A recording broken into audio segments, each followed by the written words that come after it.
Halo, salam akademia. Welcome back to my channel.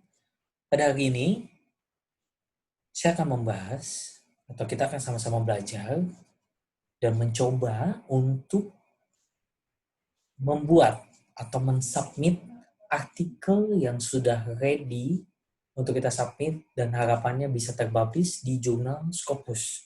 Dan pada hari ini saya akan memberikan tips and trick kira-kira bagaimana cara Bapak Ibu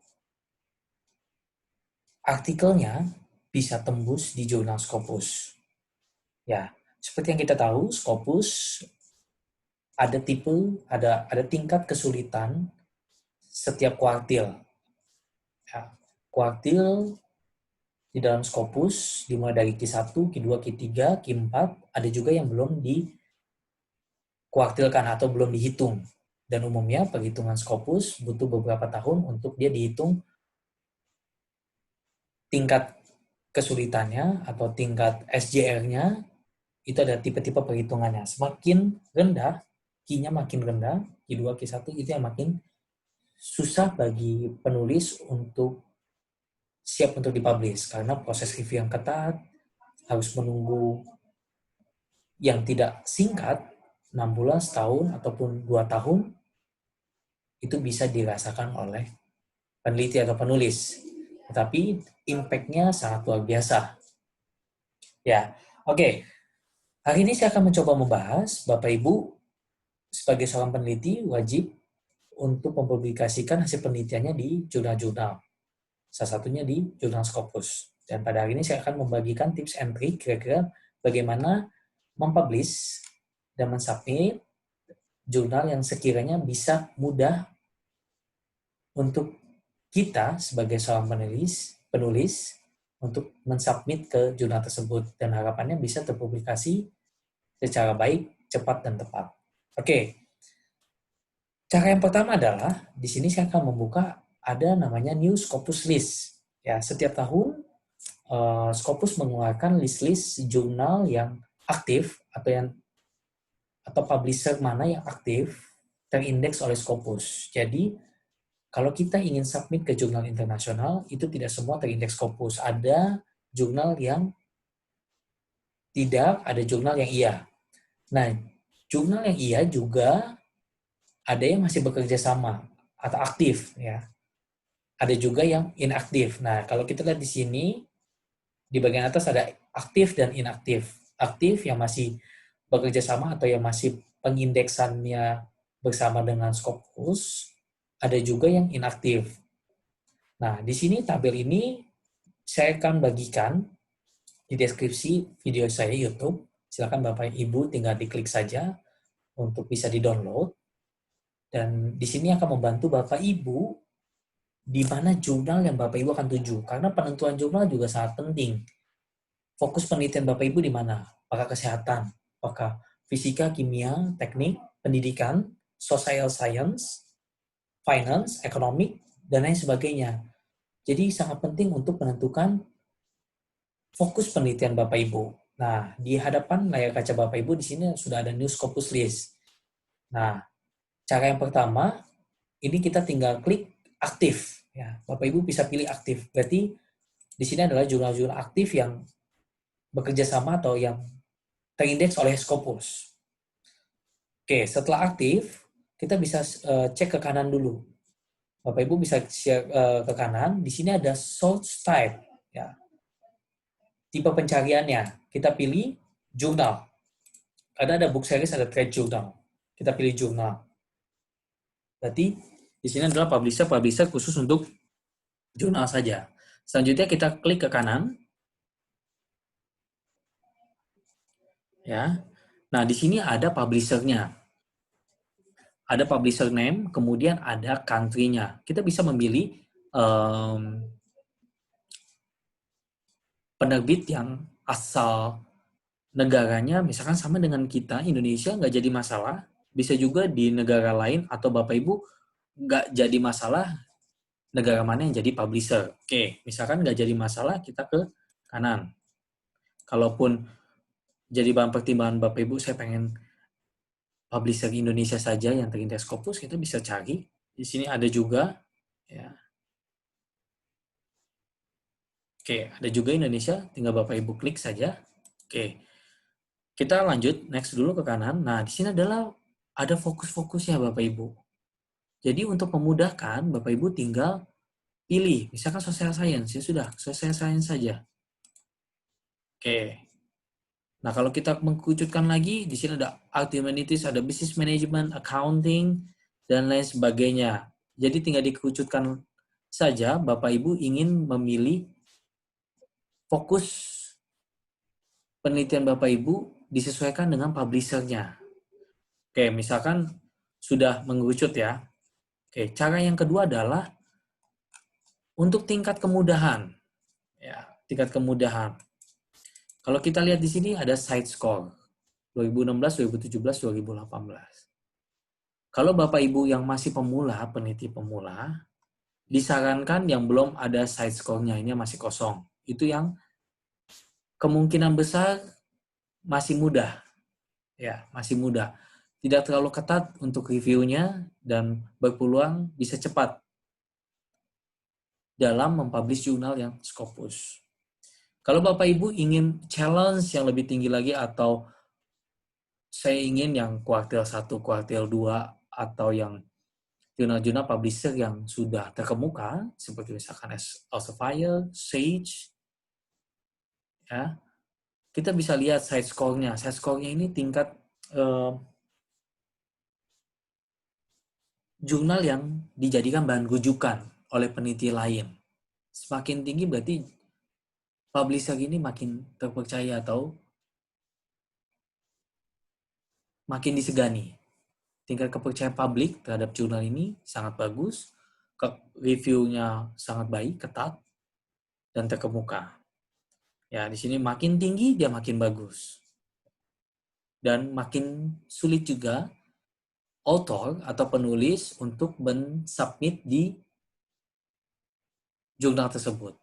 Oke, kalau misalnya Bapak Ibu sudah submit, proses reviewnya yang memakan waktu dan butuh kesabaran bagi para penulis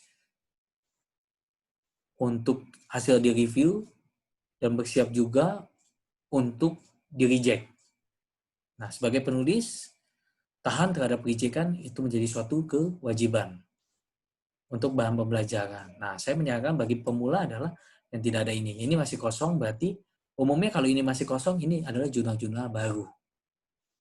Ya, jurnal-jurnal baru yang belum dihitung atau dikalkulasi oleh pihak Scopus. Oke, Bapak Ibu, itu tips and trick-nya dari saya. Silakan dicoba. Tadi ada aktif, kemudian fokus, kemudian set score-nya dipilih. Kemudian kalau kita mau lebih spesifik lagi, jika yang baru, coverage-nya. Bagi pemula, pilih sebisa mungkin pilih coverage-nya yang masih tahun-tahun muda. Berarti tahun-tahun muda 2000, kalau sekarang 2020, cari yang 2015 ke atas, 2016 ke atas, yang baru bekerja sama atau terindeks kalau Scopus. Itu masih kemungkinan besar penulis-penulis baru atau autor baru bisa cepat untuk mempublish artikelnya. Oke, setelah ini adalah cara pertama, Bapak Ibu. Ketika sudah menentukannya, tinggal di-search aja jurnal tersebut ke homepage-nya. Ya, kita copy sini, kita pindahin ke Google. Nah, cara yang kedua adalah kita menggunakan Skimago. Jadi Bapak Ibu klik saja skimago.jl.com, kemudian di sini ada bagian search. Kalau saya misalnya fokusnya social science, Bapak Ibu disesuaikan penelitiannya apa, kita enter. Nah, di Skimago ini adalah kuncinya adalah begini. Pada search engine yang pertama, pasti ini yang paling susah atau yang tingkat kepopulerannya makin tinggi, reviewnya ketat. Dan kuartilnya pun kuartil 1. Kalau kita lihat di sini kita klik new tab. Ya, kuartilnya pun kuartil 1. Makin tinggi kuartil akan makin susah bagi penulis karena makin ketat. Kalau yang penulis baru, tetapi akan menjadi kebanggaan tersendiri bagi penulis-penulis yang sudah capable, sudah senior, dan ingin meningkatkan mutu penelitiannya ditampilkan di jurnal tersebut. Nah, kalau kita lihat di sini, H-index saja 213. Makin tinggi, makin populer. Elsevier jurnalnya. Ya. Dan subjek kategorinya Art Humanities, Medicine, Social Science. Nah, jadi Bapak Ibu ketika ingin melihat, lihat ini. Atau sama tadi yang di Excel, lihat ini. Fokusnya apa? Jadi kalau Bapak Ibu fokusnya di medicine, taunya masukinnya ke social science, tidak akan nyambung dan pasti kemungkinan besar akan ditolak, di-reject. Ya. Oke, kalau Bapak Ibu ingin membuka, tinggal diklik homepage-nya, maka kan muncul ke homepage-nya. Oke, kalau kita lihat di sini, nah, di sini sudah muncul langsung Q1 ya. Kita lihat bahwa Q1 SJR 2,03. Kalau kita lihat tadi, SJR makin tinggi, makin agak susah bagi para penulis yang baru. Tetapi bagi penulis yang sudah capable di dalam bidangnya, maka akan menjadi suatu tantangan tersendiri. Ya, ini SJR. Bagi penulis baru, saya sarankan adalah Bapak Ibu bisa kita next terus sampai yang dia benar-benar rendah. Nah, SJR ini atau Skimago Journal and Country Rank ini adalah perhitungannya Q berapa, kemudian SJR-nya, high index-nya berapa. Bagi penulis baru saya sarankan yang masih rendah. Nah, di SJR ini dia menilainya sampai Q4. Ya, dia menilai sampai Q4. Tetapi jangan khawatir kalau Bapak Ibu melihat, misalkan kita lihat di sini ya, saya salah satu contoh jurnal saya, misalkan ini,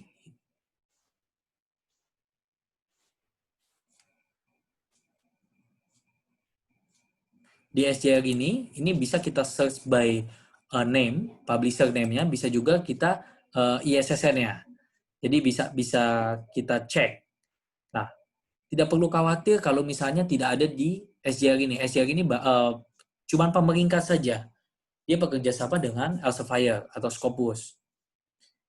Tetapi yang paling penting adalah jurnal tersebut apakah terindeks atau tidak di Scopus. Itu yang menjadi penting. Karena butuh beberapa tahun untuk Scopus untuk menilai. Dan akan muncul di SJR ini. Ya, kalau kita lihat di sini. Ini adalah humanities. Kita lihat ISSN-nya. Ini dia pasti tidak ada. Karena ini baru. 23956518. Kita lihat ya. 23956518.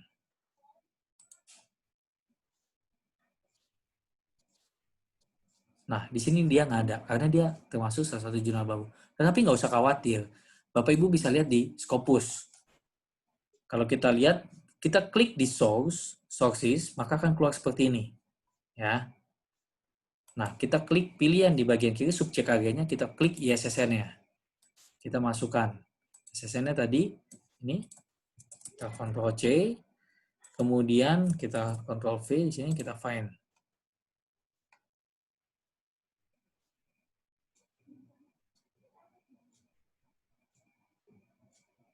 Nah, Scopus ini adalah seperti rumahnya atau database-nya. Nah, dia pasti akan muncul karena dia baru. Kalau kita lihat di sini,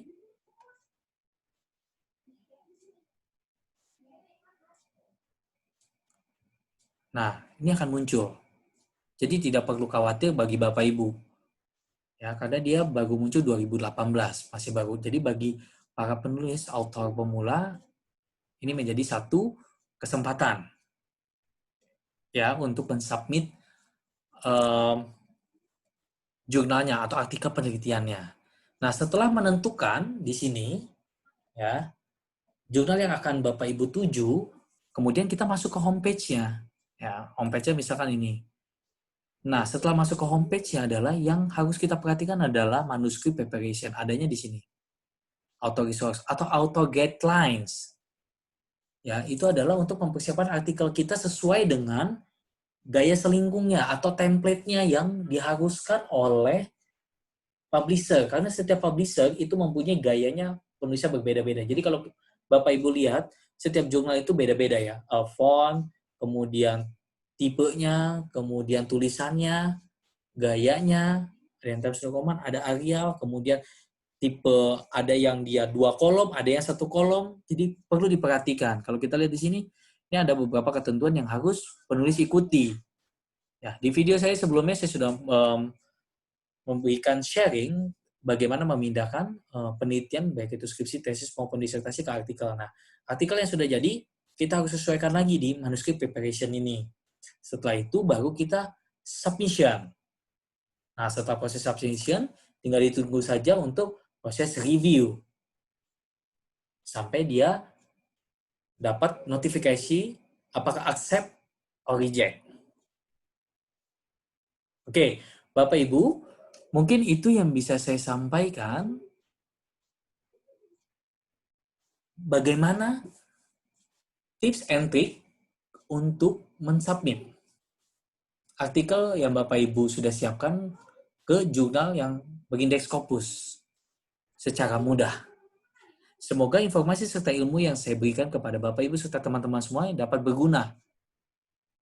Terima kasih dan salam akademia.